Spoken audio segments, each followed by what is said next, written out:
말씀이 더 큰 믿음으로 이끈다. 미국 헌법은 1620년 메이플라워 서약을 기틀로 세워졌습니다. 종교 핍박을 피해 북아메리카로 이주한 청교도인들은 정착하기 전에 다음과 같은 서약에 모두 사인을 했습니다. 이 서약의 중요 내용은 다음과 같습니다. 1. 하나님의 이름으로 이 땅에서의 모든 일을 행한다.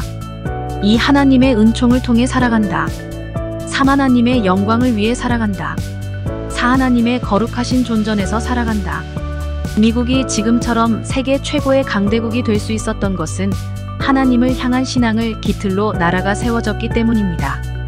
하버드 대학교의 교수인 경제학자 로버트 베로 박사는 20년 동안 세계 60개국의 경제를 연구한 뒤 다음과 같은 결론을 내렸습니다. 기독교인이 많고 예배 참석률이 높을수록 경제력이 높아지는 연관작용이 있다.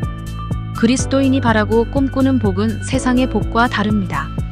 하나님의 말씀을 지키며 살아갈 때 일어나는 모든 일이 복이고 하나님의 말씀을 어길 때 일어나는 모든 일이 저주입니다. 하나님의 말씀을 기준으로 삼아 하나님이 주시는 복의 길만을 걸으십시오. 날마다 하나님의 말씀을 묵상하고 그 말씀을 통해 더 큰 믿음의 삶을 사는 그리스도인의 생활에 대해 묵상해 보겠습니다. 오늘의 말씀 시편 19편 14절 찬송가 204장 370장. 나의 반석이시요 나의 구속자이신 여호와여, 내 입의 말과 마음의 묵상이 주님 앞에 연락되기를 원하나이다. 그리스도인들은 신앙생활에서 하나님 말씀의 중요성에 대해 잘 알고 있습니다. 하지만 중요하다고 생각하는 만큼 하나님의 말씀을 가까이 두고 살아가지 못할 때가 많습니다. 그러나 어떻게든 그리스도인은 말씀을 붙잡고 하나님의 말씀을 기준으로 삼고 살아야 합니다. 우리는 하나님의 말씀을 사모해야 합니다. 이 세상의 재물을 사모하고 원하는 것만큼 말씀을 사모하는지 생각해 보십시오. 만약 말씀보다 더 원하는 것이 있다면 자신의 믿음을 점검해보고 돌이켜 회개해야 합니다. 이 세상의 그 무엇보다 하나님의 말씀을 사모하십시오. 하나님의 말씀은 우리를 즐겁고 행복하게 합니다. 하나님의 말씀을 읽고 묵상하면 그 말씀이 얼마나 좋고 아름다운지 다윗은 말씀이 꿀과 송이꿀보다 더 달달하고 노래했습니다.